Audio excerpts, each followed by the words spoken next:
چوراہے پر کھلے عام لٹکانے کے واقعات بھی سامنے آئے ہیں اور مختلف علاقوں سے لوگوں کی نقل مکانی اب بھی جاری ہے۔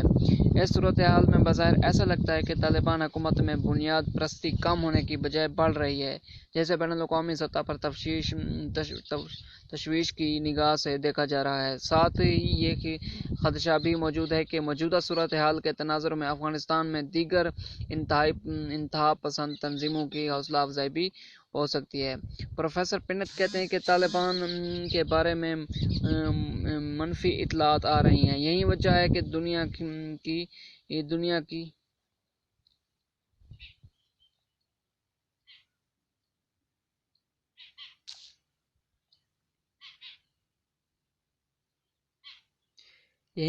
دنیا کی بڑی طاقتیں انہیں تسلیم کرنے میں جلدی نہیں کر رہی ہیں۔ ایسی صورتحال میں اگر چین، روس اور پاکستان طالبان حکومت کو تسلیم کرتے ہیں تو اس معاملے پر بین الاقوامی برادری کے درمیان اختلافات پیدا ہو سکتے ہیں۔ یہ بین الاقوامی سطح پر موجود رضامندی کے خلاف ہے۔ دراصل یہ ممالک بین الاقوامی سطح پر طالبان حکومت کی حمایت کے لیے سازگار ماحول بنانے کی کوشش کر رہے ہیں۔ بین الاقوام متحدہ کی جنرل اسمبلی میں عمران خان نے جو تقریر کی تھی اس کا بنیادی ایجنڈا دنیا کو طالبان کو تسلیم کرنے کے لیے آمادہ کرنا تھا۔ جتنے ممالک اس سمت میں جائیں گے، پاکستان طالبان کے حوالے سے اپنی پالیسی میں اتنا مضبوط ہوگا۔ بڑھتی ہوئی اسلامی شدت پسندی کا خدشہ۔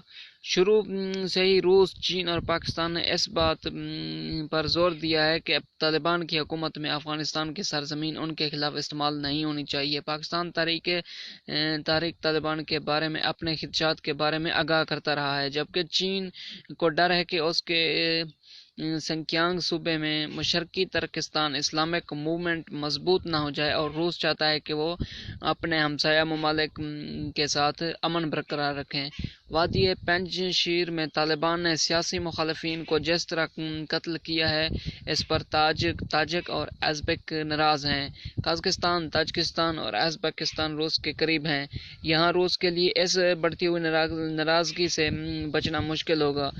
جواہر لال نہرو یونیورسٹی کے centre for south Asian studies کے پروفیسر سنجے کے بہردواج کہتے ہیں کہ طالبان کی حکومت میں موجود بنیاد پرستی صرف افغانستان تک محدود نہیں ہو رہی ہوگی۔ یہی بات روس، چین اور پاکستان کو پریشان کر رہی ہے۔ جو بات انتہائی اہم ہے وہ یہ کہ طالبان حکومت میں حقانی گروپ کا غلبہ ہے، اور اس گروہ کے متعصبانہ رویے کے بارے میں پوری دنیا جانتی ہے۔ یہی وجہ ہے کہ یہ تینوں ممالک ایک جامع حکومت کی بات کر رہے ہیں تاکہ ایک لبرل طالبان حکومت کو ان کے خلاف استعمال نہ کیا جا سکے۔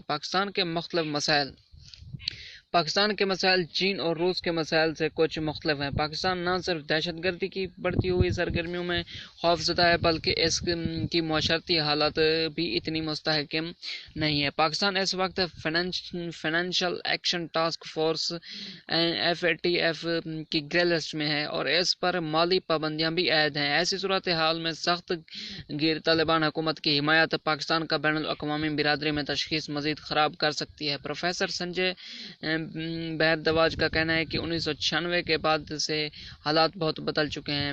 پہلے دنیا اس کی پرواہ نہیں کرتی تھی کہ افغانستان میں کیا ہو رہا ہے، اب پوری دنیا انسانی حقوق کی بات کر رہی ہے۔ پاکستان کے علاوہ سعودی عرب اور متحدہ عرب امارات وہ پہلے ممالک تھے جنہوں نے پہلی طالبان حکومت کو تسلیم کیا تھا، اب وہ دونوں اس معاملے پر خاموش ہیں۔ اس لیے پاکستان فی الحال اتنا بڑا قدم اٹھانے کا متحمل نہیں ہو سکتا۔ پاکستان انسٹی ٹیوٹ فار پیس اسٹڈیز کے ڈائریکٹر عامر رانا کا کہنا ہے کہ پاکستان نے پہلے بھی جب طالبان کو تسلیم کیا تھا تو اس کے کوئی اچھے نتائج سامنے نہیں آئے تھے، اس لیے اس مرتبہ پاکستان اس معاملے پر محتاط اور عالمی برادری کے ساتھ کھڑا ہونا چاہتا ہے۔ ان کا مزید کہنا تھا کہ تسلیم نہ کرنے کے باوجود پاکستان کی حمایت طالبان کے لیے ہے. اسی دوران امداد بھی کی جا رہی ہے اور تجارت کے مسائل پر بھی بات چیت کی جا رہی ہے. جو چیزیں دو طرفہ تعلقات میں ہوتی ہیں وہ یہاں بھی فعال ہیں، لیکن قانونی اور سفارتی وجوہات کی وجہ سے پاکستان ہچکچا رہا ہے. عامر رانا نے اس حوالے سے پاکستان کو درپیش سیکورٹی خدشات کا بھی ذکر کیا. انہوں نے کہا کہ دہشت گردی کا مسئلہ بہرحال پاکستان کے بڑے مسائل میں سے ایک ہے اور پاکستان کوشش کر رہا ہے کہ وہ طالبان پر طالبان پاکستان کے خلاف کارروائی کرنے کے لیے دباؤ ڈالے. پاکستان کو اس مسئلے کا حل خود ہی نکالنا ہوگا اور جس قسم کی حمایت کی پاکستان کو توقع تھی وہ ممکن نہیں نظر آ رہی. لیکن وسیع تر تناظر میں ٹی ٹی پی سے بڑھ کر اہم یہ ہے کہ افغانستان میں استحکام اور خطے میں پاکستان کو اس حوالے سے اتنی برتری کو قائم رکھنا ہے. کیا افغانستان میں شمولیتی حکومت کی تشکیل ممکن ہے؟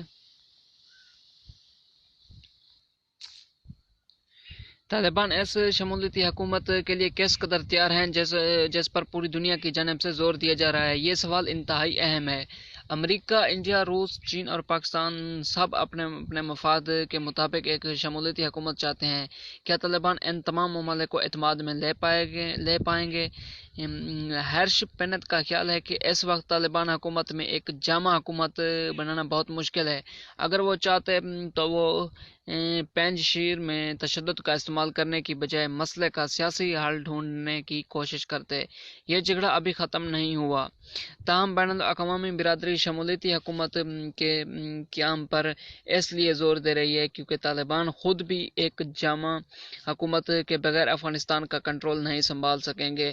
اس کی وجہ سے خانہ جنگی کی صورت بھی پیدا ہو سکتی ہے اور معاشی ترقی اور غیر ملکی امداد ملنے کے امکانات بھی کم ہو جائیں گے اور اس صورت سے افغانستان میں چین کے معاشی مفاد بھی متاثر ہو سکتے ہیں. طالبان کو کس قسم کے چیلنجز درپیش ہیں؟ یہ طالبان حکومت کی مسلسل کوشش رہی ہے کہ اسے بین الاقوامی سطح پر تسلیم کیا جائے. حال ہی میں طالبان نے اقوام متحدہ کی جنرل اسمبلی میں افغانستان کی جانب سے طالبان کے نمائندے کے خطاب کی درخواست کی ہے. دوستو، اگر آپ بھی ایسی مزید ویڈیو دیکھنا چاہتے ہیں تو ہمارے چینل کو سبسکرائب کیجیے اور گھنٹی کے نشان کو بھی دبا دیجیے. شکریہ.